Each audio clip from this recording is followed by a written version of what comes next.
Selamat siang, perkenalkan nama saya Yohana Francisca Maimuri dengan NIM 211A10003. Di sini saya mengangkat masalah sosial tentang penerimaan masyarakat pada anak berkebutuhan khusus, terlebih khusus orang tua anak berkebutuhan khusus itu sendiri. Setiap orang tua menginginkan dan menunggu kehadiran anak-anak mereka dalam keluarga kecilnya. Selain itu, setiap orang tua juga berharap agar anak mereka terlahir sehat dan tidak kekurangan satu apapun.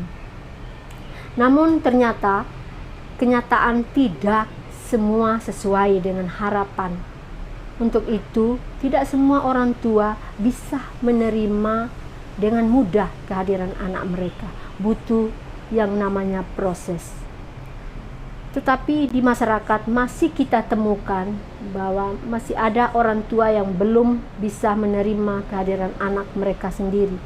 Contoh, pada bulan Juli ada orang tua yang mendaftar anaknya di usia 17 tahun dan ada yang 24 tahun. Ketika ditanya, mengapa baru datang sekarang untuk mendaftarkan anaknya? Mereka mengatakan bahwa mereka dulu tidak bisa menerima kenyataan bahwa mereka memiliki anak berkebutuhan khusus. Mereka masih malu. Untuk itu, marilah kita bersama-sama mendengar sharing dari para orang tua, ibu-ibu hebat yang sungguh-sungguh menerima kehadiran anak mereka sebagai anugerah dari Tuhan, sebagai titipan dari Tuhan untuk dicintai, untuk dikasihi. Selamat menyaksikan.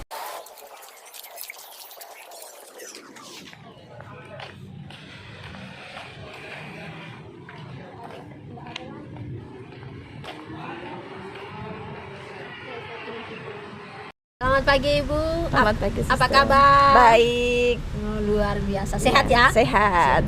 Setiap hari Ibu tunggu anak di sini? Iya, sampai pulang sekolah saya tunggu. Luar biasa. Ibu, saya boleh tanya-tanya sedikit Boleh. tentang penerimaan orang tua terhadap anak berkebutuhan khusus itu Iya. sendiri. Boleh. Ibu, kira-kira sejak usia berapa Ibu tahu anak Ibu berkebutuhan khusus? Dari sebelum 1 tahun umurnya sudah tahu karena memang kondisinya beda dengan anak-anak yang lain. Jadi saya mungkin anak ini berkebutuhan khusus. Jadi tahu dengan sendirinya tanpa ke Tidak. dokter, belum ke dokter. Sudah dari dokter. Memang dari dokter habis operasi dikasih tahu mungkin nanti anaknya akan seperti ini, berkebutuhan khusus seperti ini. Jadi sudah ada wacana lah untuk kedepannya seperti apa. Terus reaksi Ibu ketika melihat kondisi anak begini bagaimana? Ya sedih, ya gimana ya, bisa nggak ya nerima. Tapi dilihat lagi mungkin ini rezeki dari Tuhan ya, mungkin ini sudah karunia. Jadi saya bersama keluarga harus bisa menerima, mendidik ya titipan dari Tuhan ini. Dengan keadaan disabilitas seperti ini mungkin nanti kedepannya bisa lebih baik. Jadi keluarga langsung menerimanya? Iya, karena memang dari dokter sudah diberitahu akan seperti ini habis operasi. Ya kita ya harus menerima keadaannya. Terus kira-kira ada pikiran-pikiran negatif ada nggak dari Ibu? Ada, jujur ada ya Sister. Soalnya kita sebagai orang tua gimana ya, bisa nggak ya kita mendidik anak dengan seperti ini? Mungkin dengan seperti pertumbuh kembangannya seperti orang lain, bisa nggak dia mengikuti? Cuman di sisi lain saya juga berpikir ya mungkin nanti ada cara lain, mungkin dengan terapi atau sekolah dengan sosialitas yang seperti apa dia bisa mengejar itu. Ya mungkin memang di bawah rata-rata seperti anak normal. Cuman kita semua sekeluarga bisa menerima lah. Dan mungkin situasi tetangga kita juga meminta mereka menerima lah ya anak kita seperti ini. Jadi tetangga tuh biasa saja sama Ya. anak Ibu? Ya bersyukur tetangga mengerti keadaan saya, anak saya seperti ini. Jadi mereka bisa menerima, bisa bermain dengan anak-anak mereka juga. Terus apa saja usaha Ibu untuk kemandirian anak Ibu? Dari habis operasi memang sudah dikasih tahu karena terlambat, jadi mungkin bisa terapi seperti itu. Jadi kita memang menganjurkan ke sana. terapi, semua terapi kita coba karena anak saya memang disabilitasnya semua. Jadi terapi bicara, terapi fisio, terapi SI, OT, semua kita jalani. Luar biasa. Iya. Terima kasih Ibu Terima kasih. atas sharingnya bersama Iya. saya hari ini. Iya. Semoga Ibu tetap sabar untuk mendampingi. Amin. Terima kasih. Terima kasih, Suster. Selamat pagi Iya. Ibu. Selamat pagi, Suster. Sister Yohana, Oh, Suster Yohana. Saya Ibu? mamanya Alif, mamanya Alif. Maulana Firdaus. Boleh saya bertanya-tanya hari ini? Iya, boleh silakan. Nah, Ibu, kalau boleh saya tahu, anak Ibu mengalami ketunaan apa? Anak saya Down syndrome, Suster. Down syndrome. Iya. Pertama kali Ibu mengetahui bahwa Alif Down Iya. syndrome itu di usia berapa? Di usia 5 bulan. 5 bulan. Iya, waktu itu dia itu badannya itu naik turun gemuknya. Gemuknya naik. Dia gampang mudah gemuk, mudah kurus. Terus gitu saya konsultasi sama dokter anak, ternyata dilihat di jantungnya ternyata ada kebocoran. Oh, Alif bocor. Iya, jantung bocor. Oh. Heeh. Terus reaksi keluarga bagaimana kalau waktu pertama kali? Saya nggak pernah cerita sama keluarga, sama saya sama suami saja. Sampai sekarang pun yang tahu, yang mengerti bahwa anak saya itu Down syndrome saya sama suami aja. Jadi keluarga tidak tahu. Tidak tahu. Keluarga maksudnya di Neneknya. Oh, neneknya tidak tahu. Tidak. Soalnya neneknya juga punya jantung. Saya takut Oh. kalau nanti kaget pikir kan semakin iya, gitu. iya. Jadi saya cuman suami sama. Jadi si Alif tidak pernah pulang libur atau bagaimana? Aslinya memang di sini. asli sini. Jadi Iya. tidak pernah weekend ke Nenek neneknya? dekat kok. Oh, weekend. Iya, Tapi, satu komplek kok. tapi neneknya nggak tahu, dikirain Sampai Alif. sekarang tidak tahu. Oh. Cuman katanya neneknya bilang, oh dia ada keterlambatan bicara biasa anak kecil. Ternyata sebenarnya dia punya kelainan jantung. Oh, nanti mungkin tahu sendiri gitu ya. Iya. Oh. Terus kira-kira ada nggak pikiran negatif dalam Oh hati? enggak, soalnya dokternya bilang Alif kan masih kecil sudah kelihatan, sudah ketahuan. Katanya dokternya itu yang penting gizi dan vitaminnya tercukupi dan minum susunya dia bagus, berat badan jangan sampai menurun, nanti bisa menutup dengan sendirinya. Umur 1 tahun berat badannya Alif tuh naik terus. Umur 2 tahun itu sampai 24 kilo. Akhirnya 1 tahun pas itu sudah menutup. Oh, jadi sudah tutup jantungnya Iya, sekarang. sudah Gitu. menutup. Apa usaha Ibu agar Ali itu bisa mandiri, bisa mengurus dirinya sendiri itu? Ya dibimbing dengan perlahan, Mm-mm. diarahkan supaya dia nantinya itu bisa mandiri. Sekarang Alif kelas 1 ya? Iya, kelas 1. Kelas 1. Terus itu tetangganya juga bermain biasa gitu Biasa sama bermain anaknya. iya, bermain biasa. Ya memang saya biasakan dia untuk bergaul sama tetangga supaya dia itu tidak terlalu kayak terkekang. Jadi Ibu benar-benar sudah siap ya sekarang Iya. menerima Ali apa adanya. Iya, Terima kasih Ibu sharingnya. iya, Semoga terima Ibu kasih. sabar untuk mendampingi Alif. Amin. Sehat selalu. Amin. Ibu, Selamat pagi, Suster. apa kabar? Alhamdulillah baik. Saya Suster Yohana. Ibu Iya, namanya Ibu Ani. Ibu Ani. Iya. Ibu menunggu anak setiap hari di sini. Iya, setiap hari saya nunggu di sini. Usia berapa? Usia 15 tahun. 15 tahun. Sekarang kelas Kelas 6. 6. Iya. C atau C1. C1. C1, iya. Ibu boleh saya bertanya-tanya sedikit Ya, boleh monggo. tentang Nggih. anak Ibu. Kira-kira Ibu tahu anak Ibu berkebutuhan khusus sejak usia berapa? Saya tahu anak saya berkebutuhan khusus itu sekitar usia 7 bulan. 7 bulan. 7 bulan, iya. Anak yang biasa sudah bisa tengkurap, itu dia cuma sekali. Baru setelah itu dia nggak bisa lagi. Sampai saya dudukkan, dia lemas. Dari kanan, dia ke kiri, kalau nggak ada tahanan. Jadi kalau depan nggak ada tahanan juga, dia ke situ. Jadi nggak bisa, lemas sampai umur 3 tahun setengah.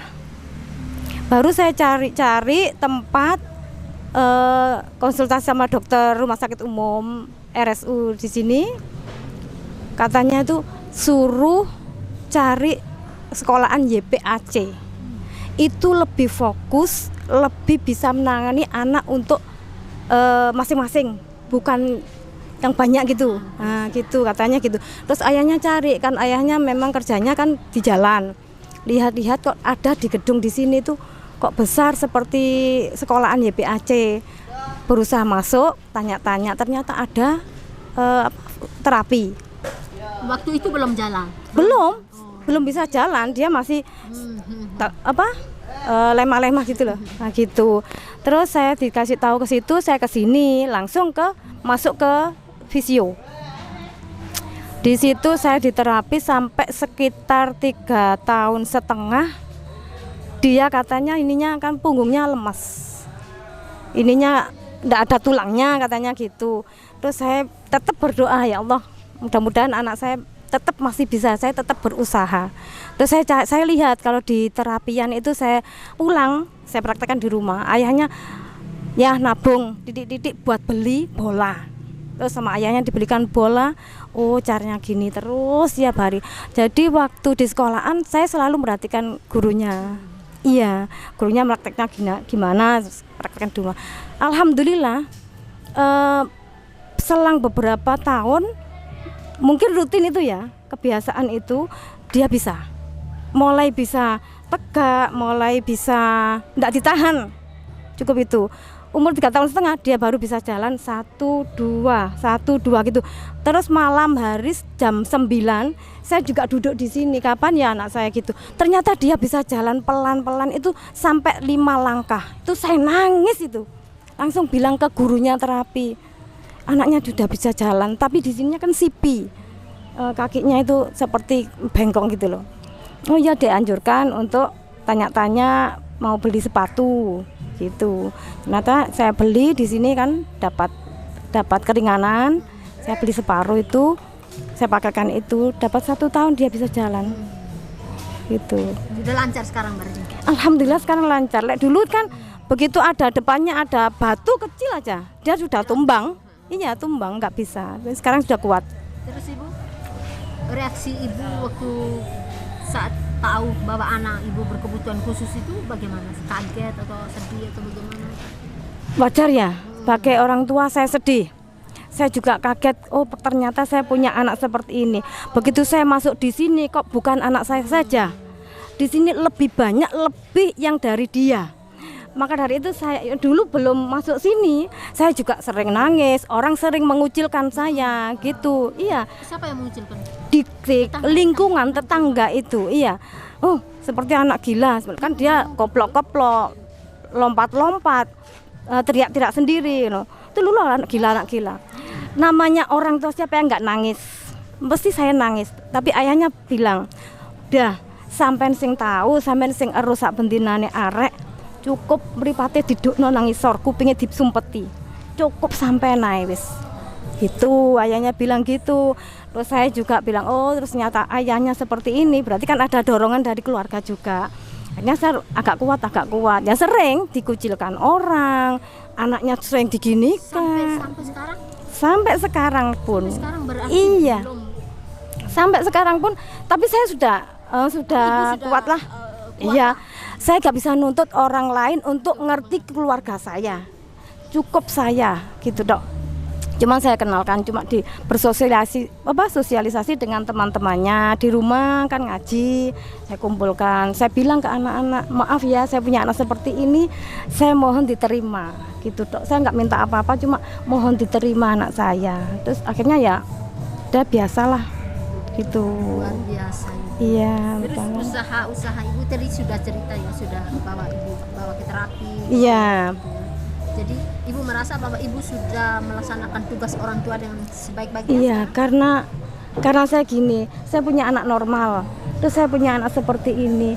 Mungkin saya dipilih sama yang atas itu, saya dipilih untuk jadi lebih sabar lagi. Yang dulunya saya nggak bisa begini, saya lihat anak saya begini, mungkin saya bisa agak lebih sabar lagi lah, gitu. Tapi saya tetap saya memohon mukjizat dari yang sana, kapan anak saya bisa mandiri, bisa gini gitu. Ya mohon doanya Semoga suster. anak ibu cepat mandiri dan Terima sekarang kasih. Ya, sudah udah sangat banyak suster. baik Ya, perkembangannya. banyak sekali di sini mendukung suster. Perhatian dari guru-gurunya, dari ya mungkin dua-duanya ya, dari orang tua juga dari kedua-duanya itu. Saya senang iya. sekali. Ini merupakan motivasi untuk para ibu-ibu, para orang tua di masyarakat bahwa kehadiran anak itu adalah anugerah dari Iya, Tuhan. benar. Tuhan percayakan kita untuk mencintai anak itu. Iya. Lebih dari anak-anak kita yang Iya, kasih sayangnya itu kan lebih double. Makanya saya ngasih tahu anak saya yang normal, sampai seperti ini, bisa seperti ini, tapi jangan iri sama adiknya. Sama, tak samakan semua sama, saya gitu kan. Kan adik belum bisa gini-gini, makanya sama ayo bantu semua ayo, supaya adik iki mang podo mek sampean, saya gitu kan. terima kasih Iya. sharingnya hari ini, semoga sehat selalu. Amin, terima kasih Diberi suster. kesabaran. Amin, terima kasih. Ya. Saya mendapat banyak sekali jawaban dari orang tua saat ditanya bagaimana perasaan mereka sebagai orang tua yang harus menerima kenyataan jika mereka memiliki anak berkebutuhan khusus. Jawaban orang tua tersebut sangat beragam. Ada yang bisa menerima dengan ikhlas walaupun awalnya sedih, tetapi mereka bisa dengan senang hati menerima anaknya. Ada juga orang tua yang harus membutuhkan waktu untuk menerima kehadiran anaknya. Memang sangatlah bisa dipahami jika orang tua yang memiliki anak berkebutuhan khusus tidak bisa menerima keadaan anaknya secara langsung. Dikarenakan terkadang orang tua membutuhkan proses untuk bisa menerima keadaan anak mereka yang berbeda dengan anak lainnya. Hanya orang-orang terpilih saja yang mendapat sebuah anugerah dengan titipan anak yang luar biasa. Dukungan itu sangatlah penting. Jangan sampai kita menambah, menjauhi atau mengucilkan seperti yang telah diseringkan. Mari kita membantu orang tua mengubah pola pikir orang tua, karena mereka yang memiliki anak berkebutuhan khusus bukanlah sebuah cobaan. Semoga sharing dari saudara-saudara kita memberi motivasi untuk orang tua dari anak berkebutuhan khusus supaya mereka lebih mencintai dengan sungguh-sungguh anak yang dititipkan Tuhan untuk mereka. Orang tua merupakan orang terdekat dan utama dari anak-anak kita. Penerimaan orang tua merupakan dukungan yang paling utama untuk merangsang pertumbuhan dan perkembangan anak. Perlakuan yang diberikan oleh orang tua, baik secara positif atau negatif, akan mempengaruhi perkembangan anak. Untuk itu, kami mengajak kita semua, para orang tua dari anak-anak berkebutuhan khusus, bahkan masyarakat seluruhnya, untuk lebih mencintai, menerima, mendampingi anak-anak kita. Terima kasih.